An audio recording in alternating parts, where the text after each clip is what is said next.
c'est ce qu'on appelle le phrasage. C'est le moment où on mélange les éléments. Alors Sandrine, il est 4 heures du matin. Vous êtes levé comme plusieurs fois par semaine aux aurores. La première chose, j'ai vu que vous aviez faite, c'est de donner à manger, de nourrir votre levain. Oui. C'est vous-même qui l'avez fait et il y a combien de temps? C'est moi-même qui l'ai fait il y a 12 ans. Et je le nourris amoureusement tous les jours depuis, parce que c'est un bon levain qui ne faillit pas à tout ce qui passe et qui est maintenant très stable. De quoi est composé un levain, Sandrine? Eh ben, tout bêtement, de farine et d'eau. Avec votre amour pour le métier, je suppose que la farine, vous allez la chercher dans un endroit spécifique et que c'est également pas n'importe quelle farine avec laquelle vous travaillez. Non, c'est pas n'importe quelle farine du tout. Ce sont les farines issues de blé ancien. Et le meunier chez qui je me fournis fait partie d'un réseau qui s'appelle le réseau Semences Paysannes. Semences paysannes. Réseau Semences Paysannes. Vous pouvez taper ça sur internet, vous aurez plein d'indications très intéressantes. Et donc qui réhabilite toutes ces espèces anciennes. Voilà. C'est important de sentir les éléments. Cette farine, eh ben, elle a ses propres qualités, mais elle est différente à chaque fois.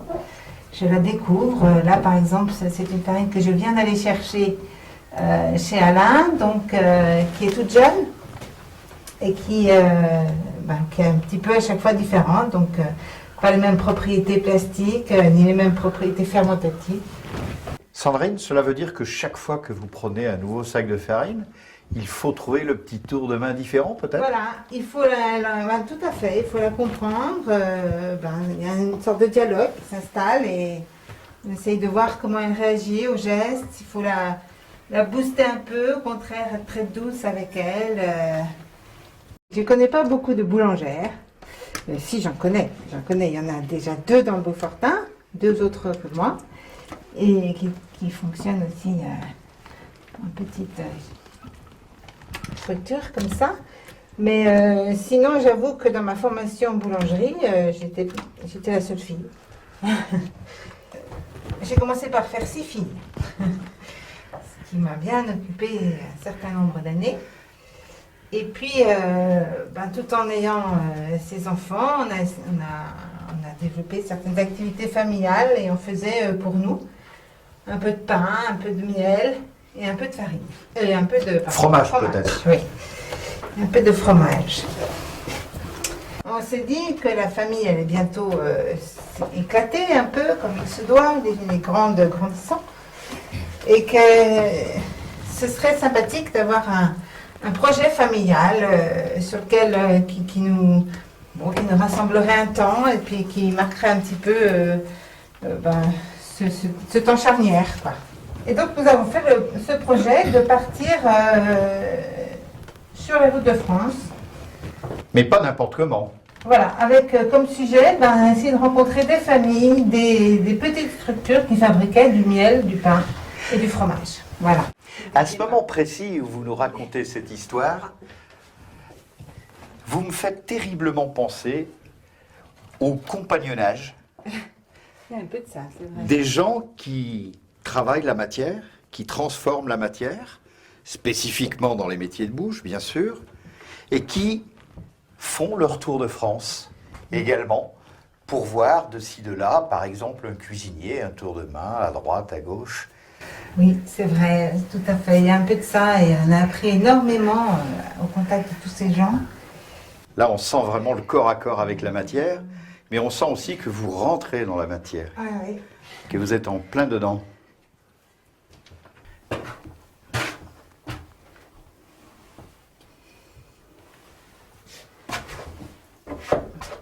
Et pendant ce temps-là, le four se met en chauffe naturellement, tout doucement, ou pas encore? Non. Je vais préparer le feu, là, tout à l'heure.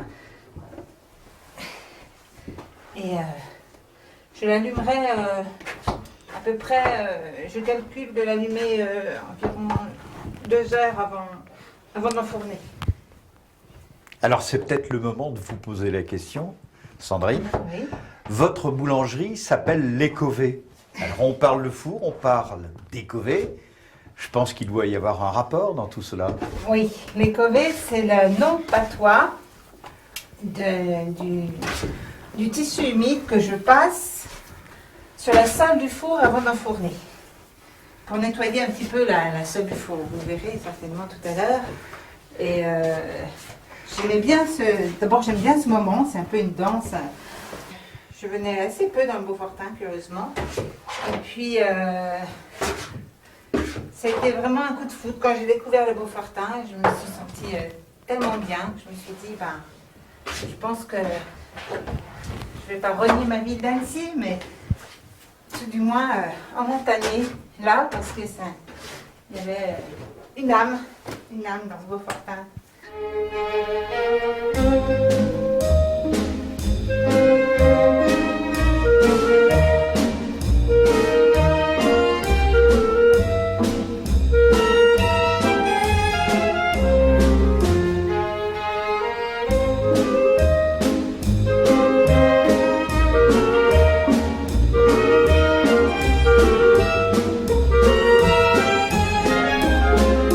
Alors, si j'ai bien compris, Sandrine, maintenant on est dans les pains spéciaux. C'est-à-dire que vous avez prélevé un petit peu de cette pâte que vous aviez pétrie tout à l'heure. Dans la première, je crois que vous avez inséré des graines de tournesol et de lin. Oui, oui, oui. Et puis là, en ce moment, vous êtes dans le raisin et les amandes. Voilà. Les gens sont friands de pains spéciaux Oui, oui, de oui. plus en plus. Et de plus en plus. Et ils aiment bien la diversité. Donc, je fais aussi un pain saison qui est différent chaque semaine. Et qui est en fonction de la saison, puis surtout, je crois, de l'humeur de la boulangère. Et si l'on veut être en osmose avec ce pain spécial multifruits, on peut mettre par exemple de la confiture de figues, de la confiture d'abricots, Voilà, qui sont deux des ingrédients que l'on trouve à l'intérieur. voilà, tout à fait.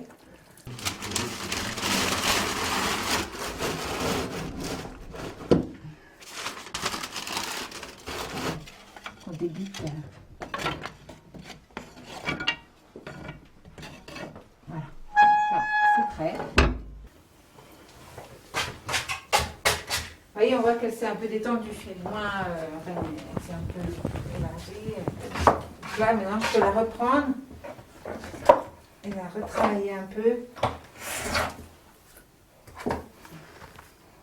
Voilà, toujours pour essayer de détendre ce réseau gluténeux sans le déchirer, mais l'apprendre à quand même être bien extensif pour après avoir un façonnage plus facile. Pour revenir sur le pétrin, Sandrine, je suppose que c'est vous qui l'avez fait fabriquer selon vos souhaits. C'est quoi comme arbre, comme essence de bois? Alors, pour l'eau, j'ai choisi un fruitier, parce que Du poirier? c'est du poirier, oui, oui. Un bois bien dur, bien résistant à l'eau et bien lisse.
Donc la pâte s'est déjà reposée 1 heure à peu près.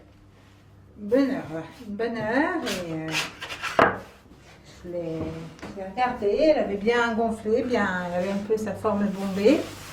Ça veut dire que bon, c'est le moment de passer au boulage. Donc, j'ai mis longtemps à trouver ma façon de façonner, parce que J'arrivais pas à trouver quelque chose qui me corresponde. J'ai vu beaucoup de façonnage, mais bon, j'arrivais pas à trouver mon geste. Et puis un jour, je me suis dit, je vais essayer de redonner la forme d'un grain de blé. Ah Et ça m'a aidé d'avoir une image comme ça dans la tête. Du coup, j'ai un peu trouvé ma marque. Je ne sais pas, voilà, c'est la marque de l'écolier. Ce type de façonnage. Ça va travailler pendant longtemps. On a l'impression que vous emmaillotez le grain de blé. Voilà, vous voyez, je trouve que ça va comme un petit peu le grain de blé. Bon, c'est peut-être très... Eh bien, allez, hop, c'est parti. C'est parti pour les feuilles.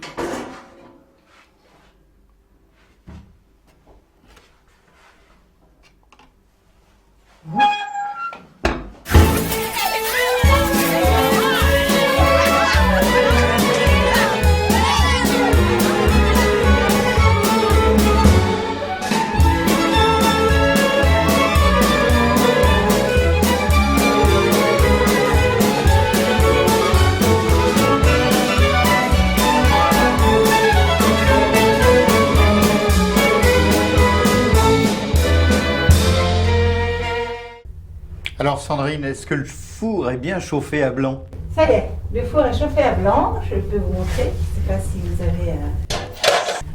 donc là, on voit bien que la sole est bien blanche, les côtés aussi, la voûte aussi également, jusqu'au fond. Donc, Température homogène dans l'ensemble du four qui va jusqu'à 3,50 m, 4 mètres de profondeur. il y a 4 mètres jusque devant, un peu moins de 4 mètres.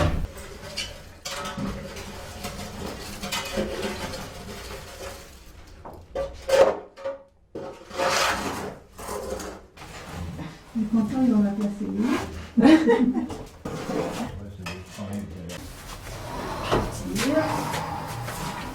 Ça se passe pas trop mal.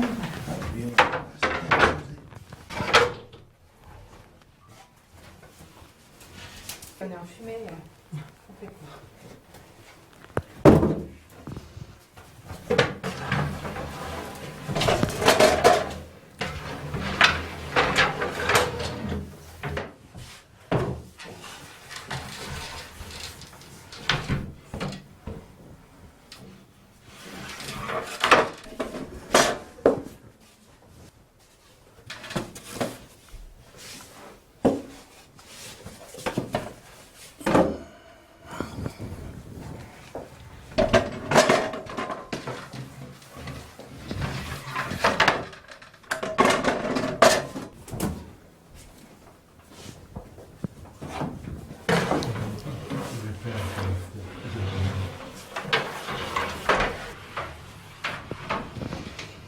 Alors je rappelle que nous avons attaqué, enfin que Sandrine a attaqué ce matin à 4 heures, c'est là où elle a commencé à mettre la main à la pâte.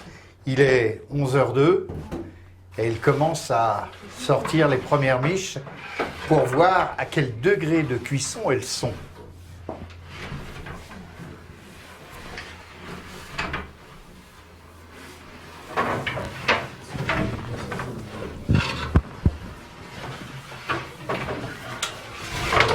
Alors Sandrine, rappelez-nous, on vient de tout voir, quelles sont les étapes fondamentales et à peu près combien de temps cela dure.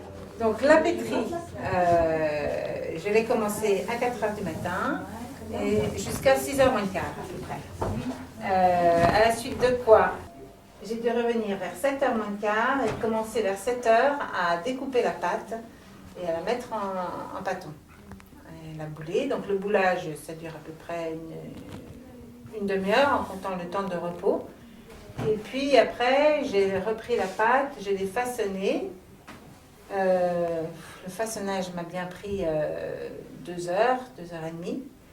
Et voilà. Et donc, dans les bannetons, la pâte repose la deuxième fois, donc relève une seconde fois à peu près 3 heures. Et je rappelle que ce matin, vous avez brassé quelques 100 kilos de farine, de levain, d'eau. Mais parfois les clients me disent, mais pourquoi vous n'en faites pas tous les jours?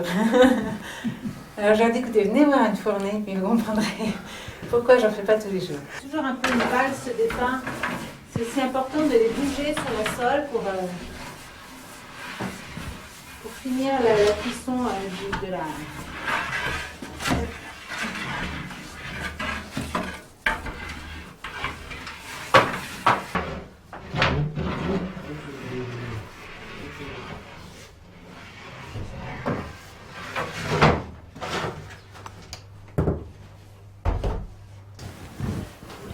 Donc voilà ce que ça donne, le fourné, voilà, une miche d'1,5 kg qui est du cru.